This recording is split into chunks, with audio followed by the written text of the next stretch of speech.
The biggest lie you've been told about self-love is that it's selfish, when in reality, it's the very foundation that enables you to truly love others, like uncovering a hidden treasure God placed within you. Today, I'm exposing the truth about what's really blocking your path to self-acceptance, and it's not what you think. I'll show you how to identify your specific, not enough stories and replace them with God's truth about who you really are. This isn't about becoming perfect. It's about embracing your whole self through the lens of divine love, seeing yourself as the beloved creation you truly are. Have you ever stood in front of a mirror and felt like you were looking at a stranger? That's exactly where I found myself 3 years ago. I remember standing there, toothbrush in hand, when suddenly I couldn't recognize the person staring back at me.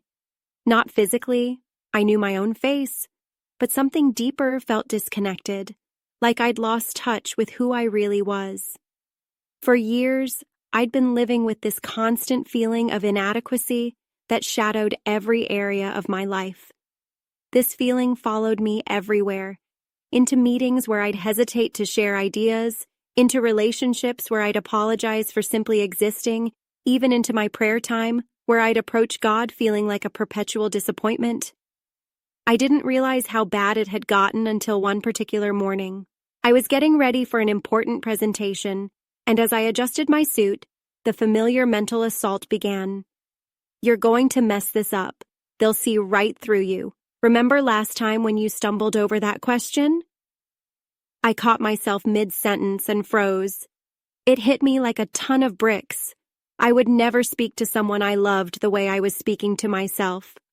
The things I was saying to my reflection were cruel words I wouldn't even direct at someone I disliked. That was my breaking point. I realized my self-criticism was destroying my ability to genuinely connect with others. How could I truly love anyone when I couldn't extend that same grace to myself? I was showing up to every relationship with an empty cup, trying to pour out what I didn't have. Negative self-talk creates a vicious cycle that traps you. Your brain starts to believe the stories you tell yourself. "I'm not good enough" becomes the filter through which you see everything. Every mistake becomes proof. Every compliment gets dismissed. Even successes get twisted. You just got lucky this time, but eventually, everyone will see the truth. The weight of these thoughts was crushing me. I couldn't see a way out until one morning during my devotions I read a passage in Psalm 139. It talks about how intimately God knows us, how we're fearfully and wonderfully made. I'd read it dozens of times before, but this time, something clicked. I saw the massive gap between how I viewed myself and how God sees me. While I focused on every flaw and failure, God was seeing his beloved creation, someone he designed with purpose.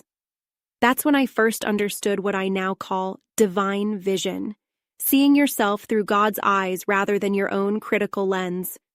It's about approaching growth from a foundation of love rather than shame. When I started practicing this new way of seeing myself, things began changing in profound ways. The constant knot in my stomach loosened. I could look people in the eye confidently. I stopped apologizing for taking up space. My prayers transformed from desperate pleas for forgiveness to honest conversations with a loving Father. So what's the real obstacle that keeps us from seeing ourselves through God's eyes? It's the stories, those narratives we've been telling ourselves for years. I'm the person who always messes up relationships. I'm the one who isn't smart enough. These stories feel true because we've repeated them thousands of times. But here's the life-changing truth I discovered. Those stories were never true to begin with. What if I told you that the person you think you are is just a tiny fraction of who you really are? That's not motivational fluff. It's actually a profound truth that could completely transform how you see yourself starting today. Think about it. How did you form your self-image in the first place? Most of us build our identity like a patchwork quilt with mismatched pieces. That time a teacher said we weren't good at math, the moment a parent lost their patience, or those social media posts that make everyone else's life look perfect while ours feels like a constant struggle. We absorb criticism like a sponge, make painful comparisons, and slowly construct this limited version of ourselves that focuses almost entirely on what's wrong. But here's where everything changes. When we look beyond our personal experiences and turn to timeless wisdom, we discover something incredible about ourselves. There's this amazing truth in the very first chapter of Genesis that speaks directly to who we really are. Genesis 1:27 tells us, "So God created mankind in his own image. In the image of God he created them. Male and female he created them." Did you catch that? You were created in God's image. Not just your best self or your Sunday morning self, all of you. This isn't some abstract concept. It's a reality-altering truth about your identity. When God looked at humanity, he didn't just make us another creation like the trees or the stars or the animals. He placed his own divine image within us. That means right now, as you're watching this video, you're carrying something of God's nature inside you. Crazy, right? While we've been focused on our flaws, that extra weight we can't lose, the promotion we didn't get, the relationship that fell apart, we've completely missed the most important truth about ourselves. We're image bearers of the divine. And not understanding this is like having a priceless masterpiece in your attic and thinking it's just an old canvas. Now let me be clear about something. Recognizing your divine nature doesn't mean pretending you're perfect or ignoring your humanity. We all make mistakes. We all have flaws. That's part of being human. The real transformation happens when you embrace holy integration, accepting both your divine nature and your humanity simultaneously. When this truth really sinks in, it completely changes how you approach your flaws. Instead of seeing that character flaw as evidence that you're broken or unworthy, you begin to see it as an opportunity for growth, a part of your humanity being refined so the divine image can shine through more clearly. Think about how different your daily life would be with this perspective. That critical voice in your head would lose its power because you'd understand that your worth isn't based on performance. It's rooted in whose image you bear. So how can recognizing the divine within you break that cycle of feeling not enough? When you truly see yourself as carrying God's image, rejection becomes a moment to develop resilience. That mistake at work? It's a chance to cultivate humility and wisdom. That personality trait you've always disliked? Maybe it's actually part of how God's image uniquely expresses itself through you. And here's what's wild about this whole thing. This shift in perspective isn't just about feeling better about yourself, though it definitely does that. It's actually about something much bigger and more important. When Jesus gave us the greatest commandment, he included something so many of us completely miss. Think about it. We're all familiar with love the Lord your God with all your heart, soul, mind, and strength, and love your neighbor as yourself. But those last two words, as yourself, might be the missing piece we've been overlooking all along. Jesus taught us something profound about the connection between how we treat ourselves and how we treat others. He knew that we couldn't pour love into others if we were running on empty ourselves. In Mark 12:30-31, Jesus establishes this beautiful pattern: God first, others second. But look closer. When Jesus says, as yourself, he's establishing self-love as the baseline for how we're supposed to love others. I saw this play out with my friend. For years, she believed she was unlovable because of mistakes in her past. Her relationship suffered as she either pushed people away before they could hurt her or clung too tightly out of fear. But when she began to understand how God truly saw her, as forgiven, worthy, and deeply loved, everything changed. Her marriage improved, her friendships deepened, and her relationship with her kids transformed. Why? Because she finally had something real to give them. Love that flowed from a heart that knew it was loved. Think about your own life. When you're constantly beating yourself up, criticizing your every move, what kind of love do you have to offer others? It's like trying to feed others from an empty refrigerator. You simply can't give what you don't have. Nikki Koziarz explains this perfectly. Our capacity to love others connects directly to our ability to receive love ourselves. Have you noticed this pattern in your own relationships? The times when you feel most secure in God's love are often when you're most patient and compassionate with difficult people in your life. When we reject ourselves, we create barriers that prevent us from fully receiving God's love. Can you imagine that? We're blocking the very thing we need most. Understanding and accepting God's love for us breaks down these barriers, allowing His love to flow freely through us toward others. Research confirms this. Self-acceptance enhances the quality of our relationships. When we embrace our worth, we form healthier, more loving connections with everyone around us.